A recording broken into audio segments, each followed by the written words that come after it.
ChatGPT basically went, oh yeah, I know how to solve an ABC puzzle. I will apply the ABC puzzle to this, not taking into account the nuances of the ACB puzzle. The next time I basically try to get ChatGPT to help me with something that might be a little bit out of the ordinary, I have to remember, hey, like, it's more likely going to try and apply the conventional solution to your non-conventional problem, and you could probably get pretty bad results. GPT-4 was not trained at any point to give correct answers. GPT-4 was trained initially to give most likely next words, and there's an awful lot of stuff on the internet where documents are not describing things that are true. There could be fiction, there could be jokes, there could be just stupid people saying dumb stuff. So this first stage does not necessarily give you correct answers. The second stage with the instruction tuning, also, like, it's trying to give correct answers, but part of the problem is that then in the stage where you start asking people which answer do they like better, people tended to say in these things that they prefer more confident answers, and they often were not people who were trained well enough to recognize wrong answers. So there's lots of reasons that the kind of SGD weight updates from this process for stuff like GPT-4 don't particularly or don't entirely reward correct answers. But you can help it want to give you correct answers if you think about the LM pre-training. What are the kinds of things in a document that would suggest, oh, this is going to be high quality information? And so you can actually prime GPT-4 to give you high quality information by giving it custom instructions. And what this does is this is basically text that is prepended to all of your queries. And so you say, like, oh, you're brilliant at reasoning. So, like, okay, that's obviously you have to prime it to give good answers. And then try to work against the fact that the RLHF folks preferred confidence. Just tell it. No, tell me if there might not be a correct answer. Also, the way that the text is generated is it literally generates the next word. And then it puts all that whole lot back into the model and generates the next word, puts that all back in the model, generates the next word, and so forth. That means the more words it generates, the more computation it can do. And so I tell it that, right? And so I say, first spend a few sentences explaining background, context, etc. So this custom instruction allows it to solve more challenging problems. And you can see the difference. Here's what it looks like, for example, if I say, how do I get a count of rows grouped by value in pandas? And it just gives me a whole lot of information, which is actually it thinking. So I just skip over it, and then it gives me the answer. And actually, in my custom instructions, I actually say, if the request begins with VV, actually make it as concise as possible. And so it kind of goes into brief mode. And here it's brief mode. How do I get the group? This is the same thing, but with VV at the start. And it just spits it out. Now, in this case, it's a really simple question, so it didn't need time to think. So hopefully that gives you a sense of how to get language models to give good answers. You have to help them. And if it's not working, it might be user error. What I really enjoyed about Jeremy's explanation there is that he demystified, why is it that LLMs, especially ChatGPT, why do they seem so overconfident? Why don't they just say, like, I don't know the answer, or like why don't they just say things like, oh yeah, I'm not really sure, but this is a response. And so what I'm taking away from Jeremy's explanation is the reinforcement algorithm that ChatGPT, for example, was trained on. So it was more rewarded for giving a response like the answer to the meaning of life is 42, rather than I'm not sure. Like there could be many answers to the meaning of life. It could be 42. It could be unknowable. All these things. So personally, I prefer the second response. Like if you're not sure, just say you're not sure.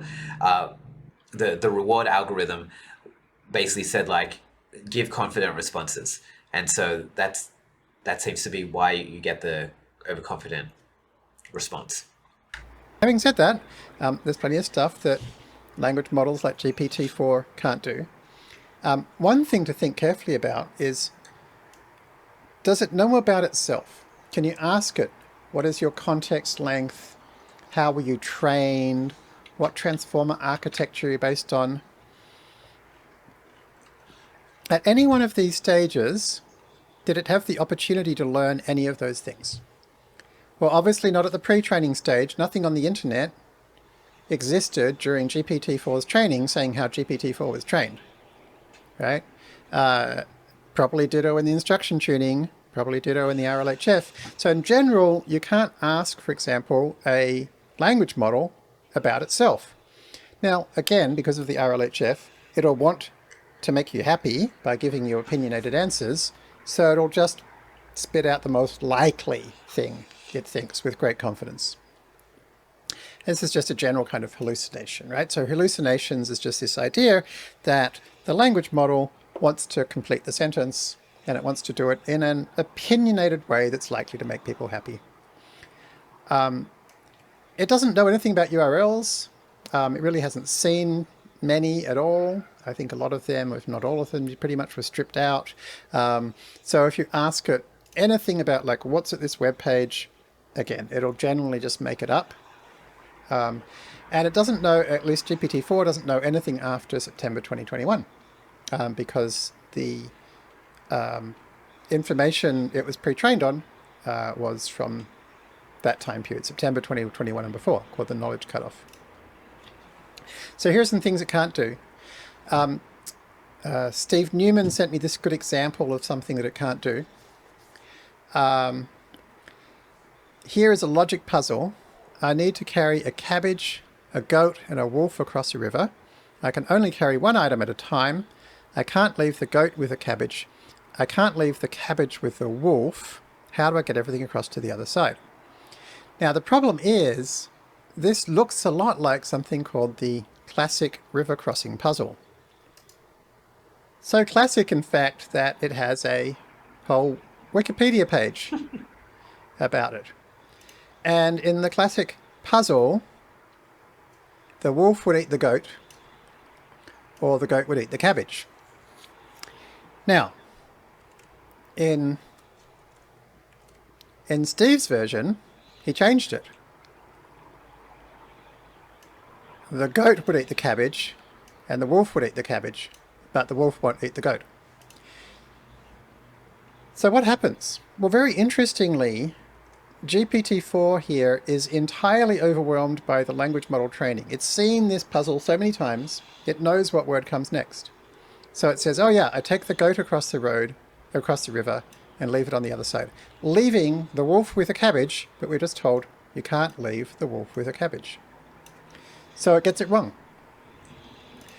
Now the thing is though, you can encourage GPT-4 or any of these language models to try again. So during the instruction tuning and RLHF, they're actually fine-tuned with multi-stage conversations. So you can give it a multi-stage conversation. Repeat back to me the constraints I listed. What happened after step 1? Is a constraint violated? Oh, yeah. I made a mistake. Okay. My new attempt, instead of taking the goat across the river and leaving it on the other side, is I'll take the goat across the river and leave it on the other side. It's done the same thing. Oh, yeah. I did do the same thing. Okay, I'll take the wolf across. Well, now the goat's with a cabbage. That still doesn't work. Oh, yeah, that didn't work either. Sorry about that. Instead of taking the goat across the other side, I'll take the goat across the other side. Okay, So if you've used ChatGPT or any other LLMs that were trained in a similar way, you've probably come across a similar situation to what Jeremy is showing, and it's really frustrating. As patient as you try to be, as many attempts as you try to give it to do the right thing, try to step through the logic as patiently as possible, it'll just keep doing the wrong thing. So this is one particular part that I really enjoyed. This is a real game changer. Going on here, right? This is terrible.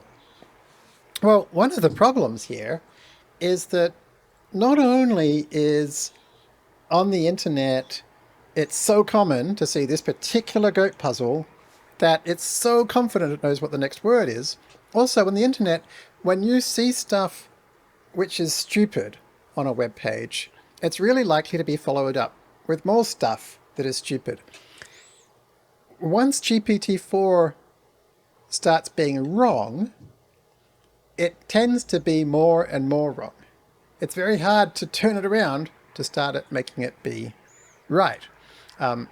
So you actually have to go back, and there's actually an edit button on these chats. And so what you generally want to do is, if it's made a mistake, is don't say, oh, here's more information to help you fix it, but instead go back and click the edit and change it here.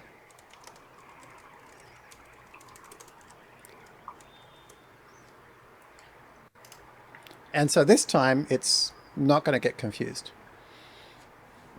So in this case, actually fixing Steve's example takes quite a lot of effort, but I think I've managed to get it to work eventually. And I actually said, oh, sometimes people read things too quickly, they don't notice things, it can trick them up. Then they apply some pattern, get the wrong answer. You do the same thing, by the way, so I'm going to trick you. So before you're about to get tricked, make sure you don't get tricked. Here's the tricky puzzle. And then also with my custom instructions, it takes time discussing it. And this time it gets it correct. It takes the cabbage across first. So it took a lot of effort to get to a point where it could actually solve this. Because, yeah, when it's, for things where it's been primed to answer a certain way again and again and again, it's very hard for it to not do that. So one of the big takeaways for me from that was keeping in mind, it all seems so obvious when you think about it, but you keep in mind that all this data that's gone into the training will generally overwhelm any instructions that you put into it. And so, as you could see in that example, there was a puzzle that appeared in a certain form, like an ABC type puzzle, and Jeremy and his friend basically made it more of an ACB type puzzle. ChatGPT basically went, oh yeah, I know how to solve an ABC puzzle.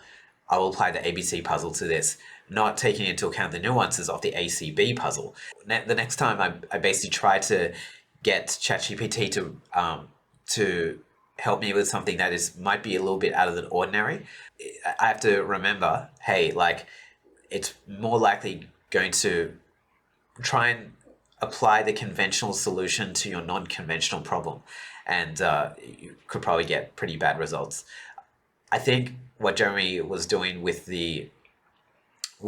basically saying, hey, just like give me the background context, because the background context is actually, as it pieces together the background context is actually doing its thinking in the background. It's processing. It doesn't have to be, sorry, thinking in quotation marks, processing.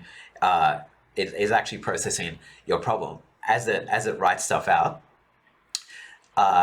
and that really gives me a bit more context about why ChatGPT's responses often seem so verbose and wordy. And I think part of the magic is because in that initial verbose wordiness, it's actually doing its thinking, which gives you usually a good response at the end. When ChatGPT starts hallucinating, I'm not going to give it more and more information. I'm gonna retrace my steps a little bit and modify one of the previous requests that I'd made and go from there. Because Jeremy showed that the more information you give it, it's irrelevant. You're just going to get yourself even more and more frustrated. So that was a really good insight for me. So there's 3 takeaways for me. 1, whenever I'm working on a non-standard problem, keep in mind that ChatGPT is going to apply a standard solution to my non-standard problem and probably going to get it wrong. The second thing, if ChatGPT seems overly verbose, it's because it's thinking, and that's probably a good thing. And 3, if ChatGPT starts hallucinating, don't give it more information. Actually step back up to the top, like a couple of instructions before that, and edit those instructions, because that's probably where the root of the hallucinations have started. So if you edit one of those instructions, give it possibly clearer instructions, possibly tell it about the nuances of your problem, that's where you can actually get the most change. So thank you for watching, and I look forward to seeing you at the next video.